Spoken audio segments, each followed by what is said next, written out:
Now, what does it mean before Matan Torah that Avram was Megayah people? There was no Torah yet. How was he Megayah people? So that Achar is speaking about. There's a whole Rabbi Yosef has a whole thing about this, but I'm not going to go into that topic now. But the Medrash says, how did Avram Avinu?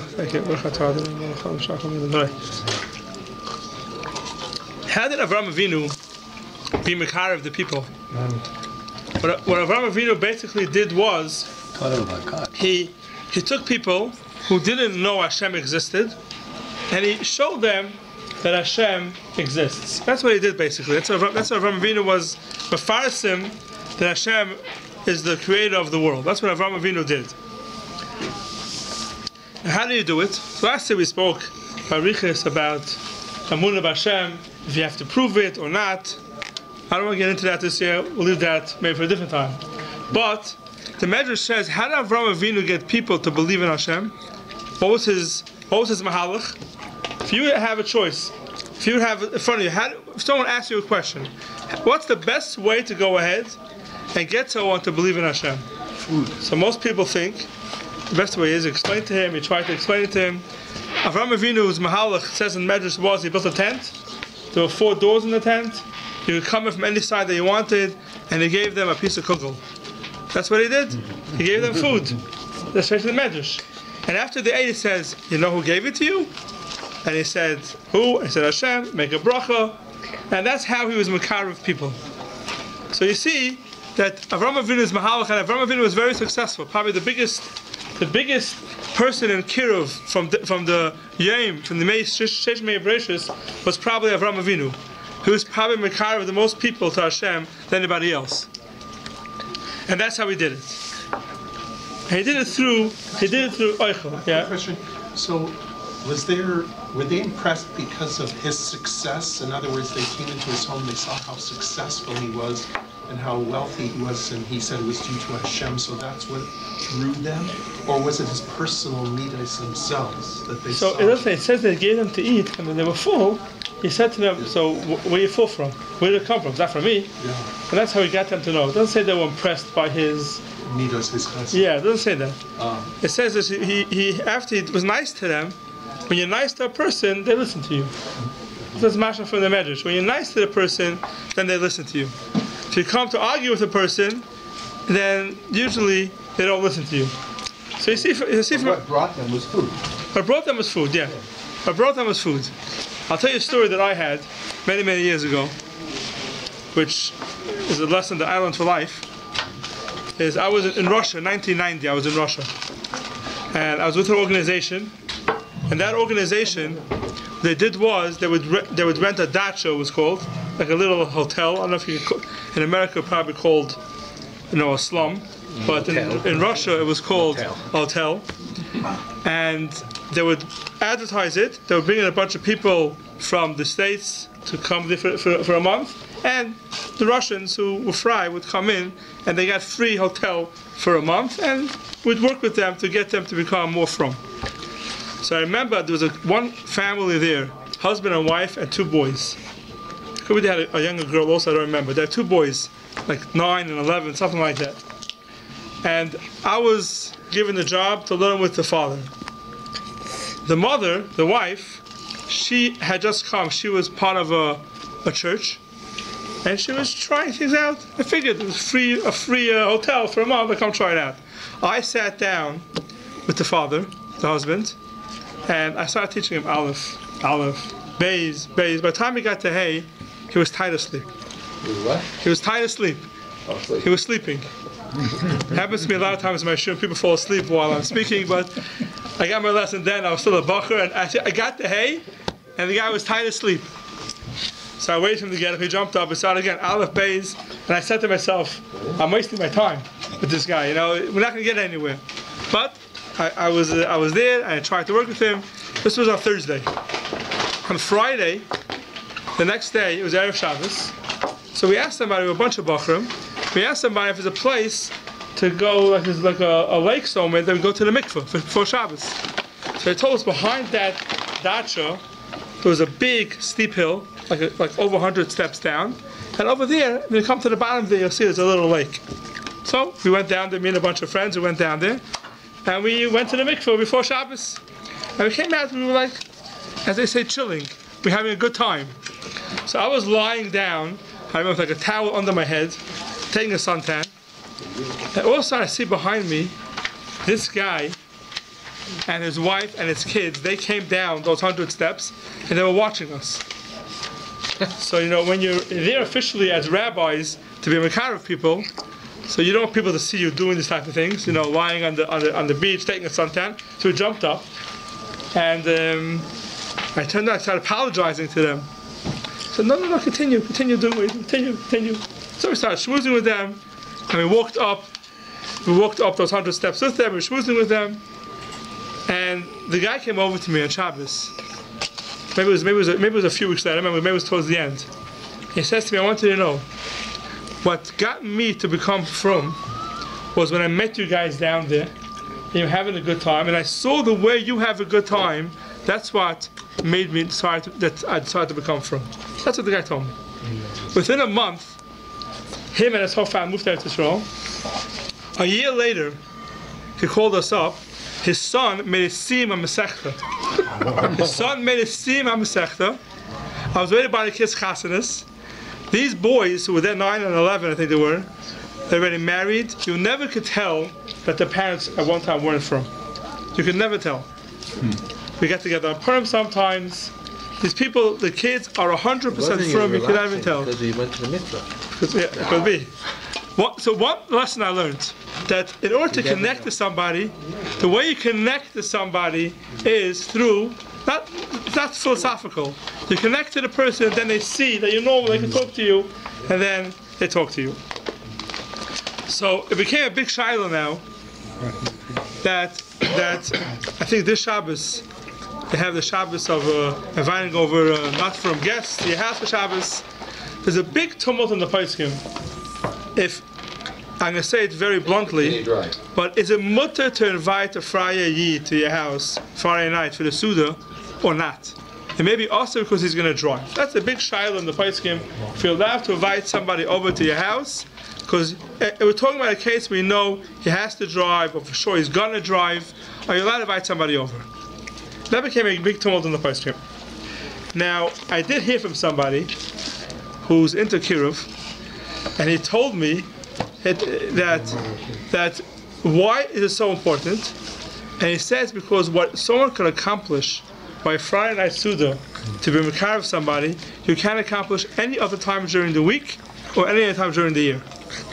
Shabbos Suda is when people get turned on. They see what it's all about, and they enjoy it, and they see what Yiddishkeit is all about, and that's what makes them turn to Yiddishkeit.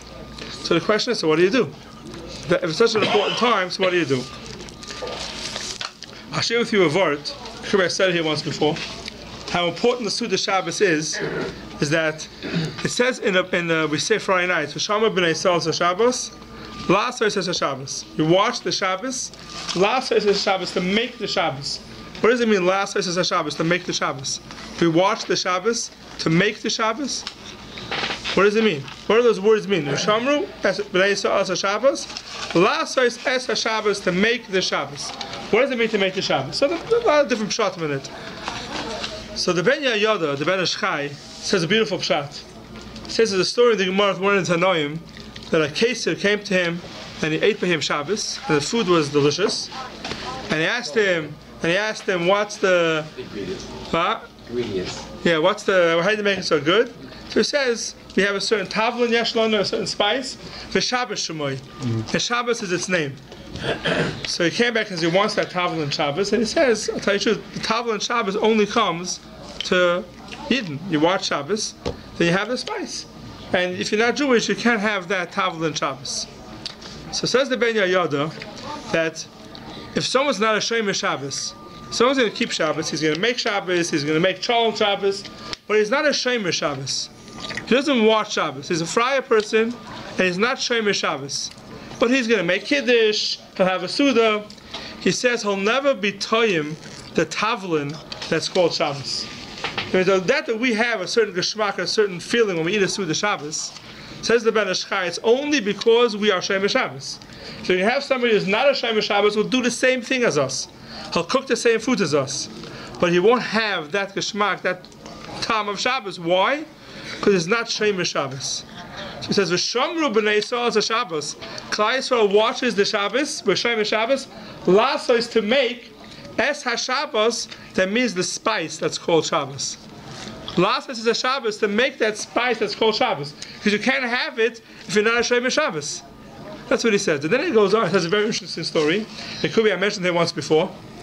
And he says, in his city, in Baghdad, that's where he lived, there was a treaty between the rabbis and there wasn't the priests, but it was the imams. And what was the treaty they had? That they wouldn't accept anybody from the other religion unless, let's say, a Jew would want to become a Muslim, so he would have to first go to his rabbi. The rabbi would have to try to convince him out of it. And if the rabbi couldn't convince him out of it, then he had the right to go to become a Muslim. Same the opposite, if someone wanted to become Jewish, to send it back to his imam, try to convince him out of it. If they couldn't convince him out of it, then they would accept him. So right here, there was one day, a person met his friend, and he says to him, Yankel, where are you going? He says, I just came from the rabbi, I'm converting. I'm becoming a Muslim. And I just went to the rabbi, and he tried to convince me out of it, but it didn't work. It wasn't matzliach, so now I have the right to go ahead and become a Muslim. So his friend says to him, Yankel, you're converting? What's with you? He says, yeah, I decided, it's not for me. So he says to him, Yankel, he said, the Ben Ish Chai writes that his friend knew that this guy loved the eggs from the cholent. And he says he used to eat 7 or 8 eggs from the cholent every Shabbos. That's what he writes. Look at the Ben Ish Chai on Masechta Shabbos on that story, and that Gemara. And he said to him, Yankel, you're going to become Muslim, you're not going to be able to have the taste of the eggs that you have on Shabbos morning. So he thought about it and said, you know what, you're right. And he didn't convert. That's a story. Ben Ish Chai brings down, you can check it up. Ben Ish Chai brings down that story. He didn't convert. And he stayed Jewish.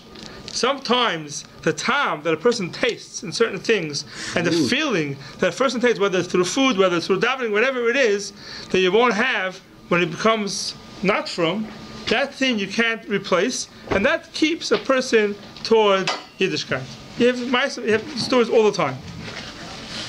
So that's why it's so important to have these people over by the Suda Shabbos. So what do we do, Lamaisa? How can you invite them over if they are going to be Mechal Shabbos on the way, they're going to drive there or drive back? So what's the Eitzah? So a lot of Poskim say a Svara, and Shlomo Zalman says a similar Svara, but it's not this case.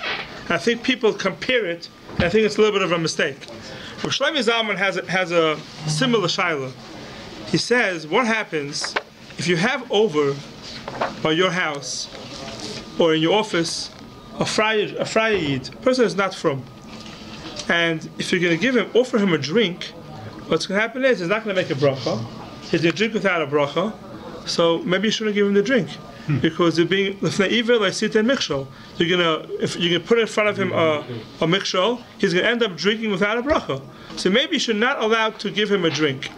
So it's interesting. In the Shiloh of Shlomo Zalman, he says it's a person who's fry, but he's not a lahachasnik. He's not a person who's bedafka. He's machshif, the from people, but it's not for him. It's machshif if it's somebody who you know that he's a lahachas and he's out to get the from a yidin, then maybe there is no heter. He's saying a person who is not out to get anybody. He's just not from.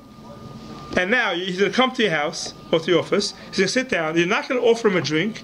And he's going to say, this is what from people look like. They don't even offer me a drink. And he's going to get upset. So you have. What should you do here? Should I offer him a drink and he shouldn't say a bracha? Or not offer him the drink and maybe he'll get upset? And Shlomo Zalman says, and that will make him further away from Yiddishkeit. Through that he'll go further away from Yiddishkeit. What should you do? So Shlomo Zalman says that definitely you should give him the drink. You shouldn't give him the drink. He's not going to say a bracha. Doesn't make a difference. Why? And Shlomo Zalman says a svara. Because right now this person is sitting in front of you. What are you going to say? By me offering him a drink, I'm lefnei evil, I sit there mikshal, I'm making him drink without a bracha. Says Shlomo Zalman, what's your other choice? Don't give him a drink. And then what are you doing? You make him go further from Yiddishkeit, and it's going to affect much more. So you have a choice here. You have a choice to give him a drink, and he won't make a bracha. Or you have a choice, don't give him a drink, and he'll end up doing worse things because of that. He'll end up not liking the Firma Yidin because of that. Should you encourage him to make a bracha with you? Or? For sure. If you could, you sure should. If you know he's going to get upset about it, maybe not. But if you could encourage him to make a bracha with you, it's the best thing. So Shlomo Zalman says over here, therefore, if the person is going to end up becoming further from Yiddishkeit because of it, because you're not giving him a drink, then you should give him the drink, even though you know for sure he's not going to make a bracha. This is only a time where you know the person will probably end up not, having some resentment from a Yidin if you don't offer him a drink. If the person anyway hates from a Yidin, it's not going to make it any worse, then it could be you can't. It could be better if not giving him a drink. Shlomo Zalman just says, in this situation, you have two options in front of you. One option is a small michshol, he won't make a bracha, and one option is a bigger michshol, he'll end up not liking from Yidin at all. So Shlomo Zalman, of the two, of course you should pick the smaller michshol and give him a drink, even though he's not going to make a bracha. That's the case of Shlomo Zalman. The case we're talking about is a whole different case. You want to invite somebody for Shabbos, and you know he's going to drive. So people say the reason why he could do it is because you're right, he may drive on Shabbos, but if he becomes from, he'll keep so many other Shabbosim afterwards. You can't compare that to Shlomo Zalman's case. Because here, in Shlomo Zalman's case, the guy's coming to you, and you already have the problem in front of you. In the case that we're talking about, if you don't call the person, you just don't get involved with the guy. You don't get involved with him. You're not doing anything. In the Shlomo Zalman's cases, you have a choice that you're going to do one of the two evils. Which one is better? In the case of inviting somebody, just don't invite him. If you don't invite him, then you're not doing anything. So that's not right from Shlomo Zalman. As a matter of fact, Shlomo Zalman elsewhere says Mefurish that if you know the guy's going to drive on Shabbos, you're not allowed to invite him to your house on Shabbos. So you can't compare the two cases. So where does that Tatum come from, or where does the Isser come from? There's a Gemara in Shabbos. The Gemara says, if somebody went ahead, hit big pas betaner, someone put a bread on the walls of the oven on Shabbos. Now, if you leave it there, what's going to happen is the person is going to end up being over an Isser of Bishul b'Shabbos, cooking on Shabbos. So if someone puts a pot on the stove, of course, just take it off. Here the problem is, Hidbut Pas Matana, the case over there is, in the olden days, they still do it today sometimes, it's called a Ish Tanur. They slap the dough onto the wall, and it cooks, and it bakes on the wall. Then, taking that bread down on Shabbos is awesome. Redias Hapas, it's called taking down bread from an oven on Shabbos. Redias Hapas is awesome on Shabbos. Why? The Gemara says, it's a chachma, it's hard to do it, it's called a malacha.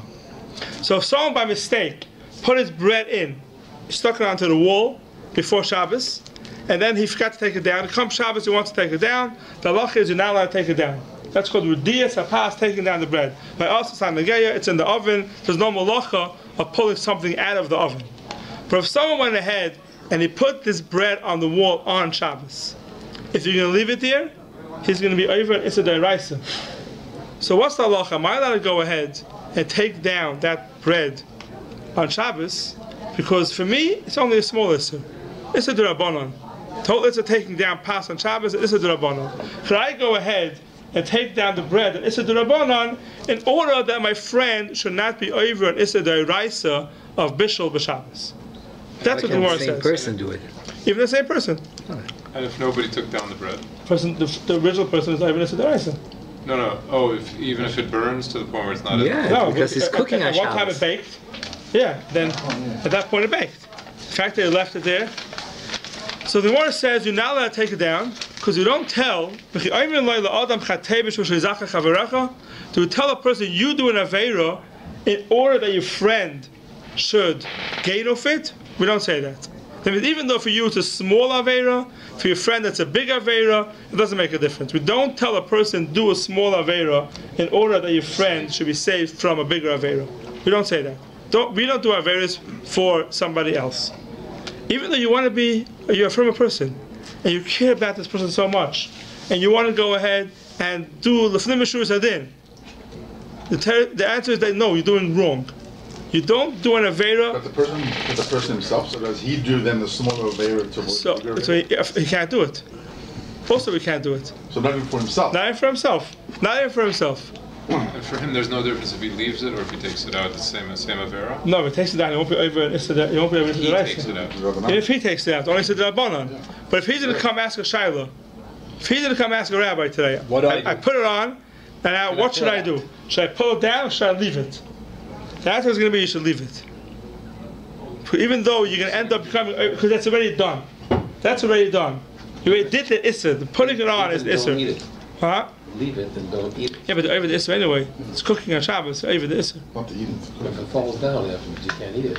Doesn't make a difference. Still, when it bakes on Shabbos, over the Isser. What's the difference between that and plugging in a chillant raw a few minutes before Shabbos? You can't. No, you're not plugging a child raw before Raw? Shabbos. Raw, or if it's Completely Yeah. raw. But if it's Absolutely. No, but it's like here you do it on Shabbos. Thought it had to be half. Here you put it on Shabbos. Right before Shabbos. Yeah. Here, no, here's the case. Here the case was he put it in the oven on Oh, I Shabbos.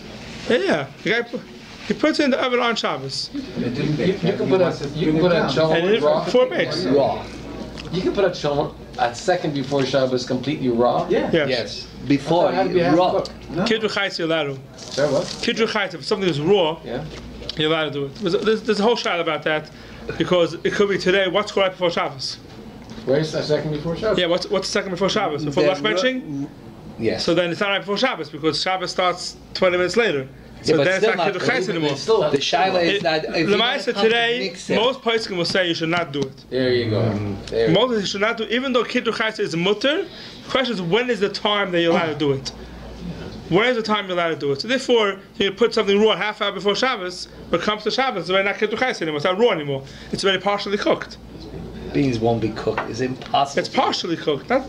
Not cooked. It doesn't have to be cooked. Even a drop. It has to be partially cooked, not raw. It's not going to be raw anymore. Once it leaves the raw status, then it's a problem. It had to be half cooked. Isn't there a halacha that says- Yeah, anyway, if it's guarded for covered, it's not a problem. If it's covered, it's not a problem. So raw is okay and fully cooked is okay, but half Right. cooked is a problem, right? Correct. Fine. So we don't say do an avera in order sheyiska chavarecha that your friend should gain off it. That's what the Gemara says. Tais has a kasha. Tais says in Avdalah and Shabbos that there's a Gemara in Eruvin that says Rabbi Savar nichale lechaver le'eved isura kalila, but le'eved amaretz isura rabba. The case over there was you have an amaretz coming to your house.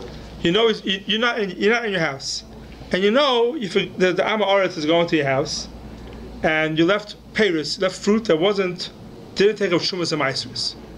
Now you know this amaretz is going to eat it without taking off shumas and maisros. And you left it in your house.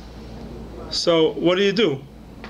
So what you could do is you could take off shumas and maisros where you are. Let's say you're an hour away. You can't make it home before the amaretz gets to your house. So you could take off shumas and maisros where you are and say it's for those pairs that are in my house. The Gemara says you're not supposed to do that. You're supposed to take off shumas and maisros right next to it. Minha mukif means right next to where the pairs are. There the case was you weren't there. So it says that the Talmud Chacham, the Chacham, could go ahead and take off shumas and maisros where he is, even though he's being over a little avera. What's a little avera?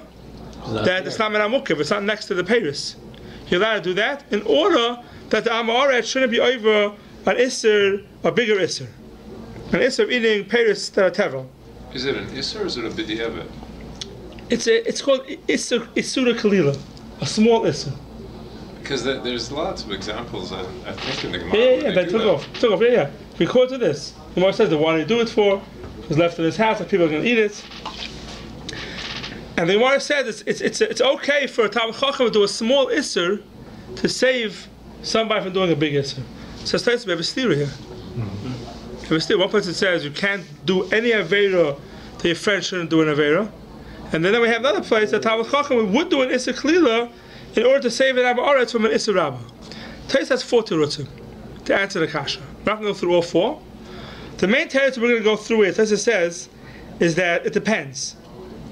If the person was a pesheya, he did the avera purposely, for example, he hit the pass betaner, he knew he wasn't allowed to do it, he did it anyway, then you don't do anything to help him out. He's a Pasheya. He did it purposely, we don't help him out. In the case where the person is an Oinus, he doesn't know, he's not sure. The Amaris comes into the house, he finds fruit, he's going to eat it, and you know he's not so machmir to find out, that's called an Oinus. In that case, you could do an Isser Kalila, a small Isser, in order to save him. That's what a Taisus Terutza. That's what we pass with that Taisus Taisus. In halacha, it says, it's two different halachas. There's one halacha in Shin Chav Ches that says, Misha roitzim la'ansoi sheyavar aveira gedola. They want to force somebody to do a big aveira. They take somebody and they want to force them to do an aveira. Ein mechalon olav as Shabbos gedei la'atziloi. Now, what you could do is, you get into a car and drive down to the place and stop the people from forcing him to do an Avera. Right, so Goyim capture somebody, they want to force him to do whatever Avera it is, to kill somebody else, whatever it is, Avodah Zarah, whatever Issa it was. So the question is that you let go and be Mechal Shabbos to save that person from doing an Avera. It says the Ramah, you cannot be Mechal Shabbos to stop somebody from doing an Avera. You're not allowed to do that. You're not allowed to be Mechal Shabbos to save someone from doing an Avera. In Shin Vav, the Mechaber says that they sent to a person, they took his daughter from the house, b'Shabbos, right? In the olden times, they would capture the Eden and take them away. Even today, yeah. And kidnap them, and you would never hear from them again. They told somebody, you should know, they came and they took your child, and they're taking her away. You never can hear from her again, and she probably won't be Jewish anymore, because once they get captured. So mitzvah losam l'derech pa'amav l'shtad l'b'hatzalasa. It's a mitzvah to go out and to run after the people to save your daughter from them. V'yoytza afilu chutz l'shalosh parsois. You're allowed to go out even out of 3 parsa. 3 parsa is a share of tchumim, and there it could be this tchumim d'oraisa. So the halacha, it says, even though maybe, even if you have to be over an Issa Deraisa, you're allowed to run after these people to save your daughter. It says in the halacha, it says it's Lav Dafka, his daughter. It can be any Jewish person. You're allowed to run after the person to save them, that they should not. Why? Because motive, that you should be mechalel one Shabbos, then the kid or the person who's being kidnapped should be mechalel harbe Shabbosos. So you see over here, you're allowed to be Mechal Shabbos in order to go ahead and save somebody else from doing Chil Shabbos. That's what it says. So the Achrayim ask, what we just saw in Shin Chav Ches, they're not allowed to be Mechal Shabbos from doing Averis. And they give Taisus Teretz. It's like Hatzalas Nefashos. What? By the kidnapping, it's Hatzalas Nefashos. And over there it's only for one Avera. Yeah, so some Paiskim answer the Chiluk. Over there it's only talking about one Avera. Here it's talking about the Jewish the rest of their life. But the Mishnah Berurah says that the Chiluk is Taisus Chiluk, that one's a Pasheya and one's not a Pasheya. When they captured the daughter to run away with her, she's an Einus. In the other cases, Lav Dafka is an Einus, could be a Pasheya. By a Pasheya, we don't let you save the person. That's what the Mishnah Berurah says. So the question comes today. You want to invite somebody for Shabbos, right? He's Mechal Shabbos. The law is, if a guy's an Einus, you're allowed to be Mechal Shabbos to save the person. So you invite somebody over to the house for Shabbos. He's going to be Mechal Shabbos to come to your house. Are you allowed to do it? Maybe you're allowed to do it because he's going to end up not being Mechal all the Shabbos. You don't know that. Oh. So there's 2 problems with that. First of all, it's a suffix. You don't know for sure. You're taking a chance. Here we know for sure the person is going to not be from. Here, you invite somebody over, even if you have a percentage, it's not for sure, it's a suffix. If the person is Mechal Shabbos or not. And B, maybe the person is called a Pesheya. The person knows what Shabbos is about. And anyway, the person is being Mechal Shabbos. Maybe the person is called a Pesheya. Someone knows that kid is going somewhere, and the kid wants to go there, and you want to stop him, but you have to over an Issa to stop him. I don't know if you're allowed to do that, because you're a Pesheya. He's a Pesheya. By a Pesheya, you're not allowed to go ahead and be over an Issa to stop the person. So is it better to offer them a place to stay? Oh, okay. So we'll get to the practical things in a few minutes. You're not doing it it's not like you're doing it. You're doing a very even to the mixture. You're being over an issur. The issur that you are doing by inviting him is that you're being over the issur that rice of an evil to the mixture. That's the issur that you're doing. You're being over an issur that rice. And issur the rice, the guys are peshay, you can't be over. So the Sharet see it says over here that even if the person's a pesheya, if it's an issur d'Rabbanan that you're going to be over to save him, even though he's a pesheya, then the Sharet Tzin is mekel. And he says that you could do an issur d'Rabbanan you could do to in order to save somebody from being over others, even though he's a pesheya. So that means you could take out the bread, according to that opinion. Correct. You're going to do correct. a Rabbanan correct. to save him from a Deraisa. Right. He's a Rabbanan, save him for the right, even though he's a pesheya. Right. Correct.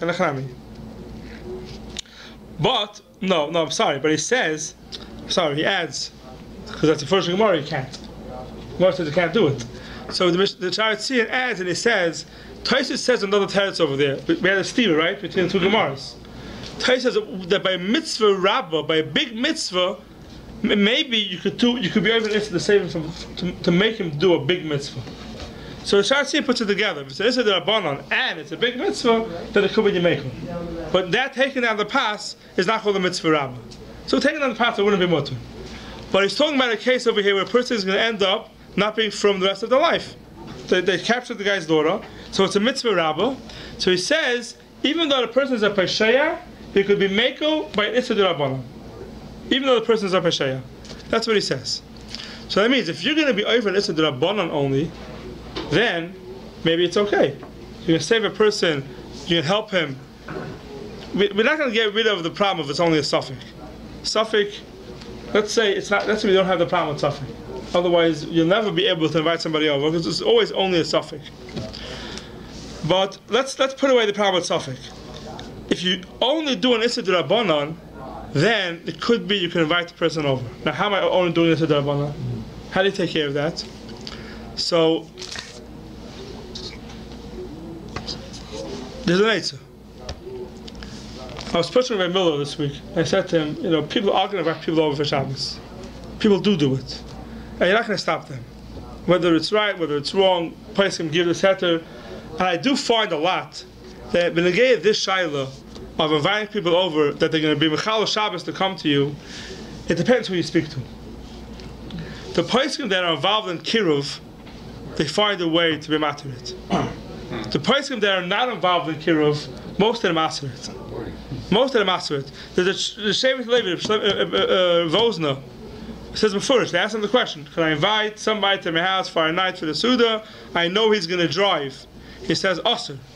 Moshe Feinstein has a shayla. Can you tell somebody that we have a minyan in Shul Shabbos at 9 o'clock, and you know he's going to drive to Shul to come to Shul? But if he comes to Shul, eventually maybe he'll start coming to Shul more often. If he comes from, and Moshe says, Osir, you're not allowed to do it. Most of the poskim say, if you know for sure he's going to drive, you can't do it. Also to do it, even though it'll keep all the Shabbos, and because of it, doesn't make a difference. So what's the Eitzah? So he said a very, very geschmack Eitzah. First of all, I also heard from Rabbi Yashiv that his lashon was, you'll never gain through doing an issur. You invite somebody to come to us, he's going to drive, he's going to come from because of it. His lashon was, you'll never ever gain anything from doing an issur. No good could come out of doing an issur. So, if I'm not mistaken, I think Shlomo Zalman gave a heter that if you tell the guy to come to you, you offer him a place to stay. And we're talking about accommodations that's something he wouldn't mind staying. And he said, come to my house, we can stay the whole Shabbos. Then he himself decides that he wants to drive back home. That's something else. You're on the Fla'iver, you're giving him a good place to stay. It could be it's okay. Rav Shlomo gave me a very interesting heter. A very interesting way of being maturit. It says like this: you invite a guy to your house, you know he's going to drive. It's the right so you can't do. What you do is tell him, come to Ansar Shabbos, please don't drive. If you have to get home, I'll pay for your taxi to take you home. Now the taxi is driving is an issur d'Rabbanan. It's a guy doing a malacha for you. A guy doing malacha for you is a shvus. You'll know it's a guy. What? Yeah, I hope it's a guy. You organize, you tell us, and then you'll go. I know. When I had to go on Shabbos to the hospital, that's what I did. I found the taxi company to pick me up on Saturday morning at this time. Company. Yeah. No, I said, don't send a Jewish driver. And you have a little chip, whatever, and the guy comes and he said, please make sure the guy opens the door and closes the door. So that's how we can get on. So But you can ask. yes, we're going. So he says. I'm an anti-Semite. I don't want to get Jews. Yeah. No. So he says is if you offer the guy come to the house and I'll pay for your taxi. So that's lechatchila. Because only to the rabbanon. So we don't drive on Shabbos. Come to the house and I'll pay for the taxi back. Then you have a heter. And then what if he says, "Oh, that's ridiculous. I'm just going to drive." And at least you. Yes, so it could be because you from the price of his mashma, as long as you give him a way out, a reasonable way out, that it's not going to be over Issa de right, so you're not over Lifnei Iver. We're just worried about your Lifnei Iver. In fact, what he's going to do for himself, that's his problem. It's not your problem. Like some people say, what's wrong? He's anyway driving on Shabbos. So who gives if he drives to me or drives to the movies? It's better he should drive to me than he should drive to the movies. It's not an answer. Because if you're making him do something, we don't look at what he would have been doing. For himself, and he's going to be over driving.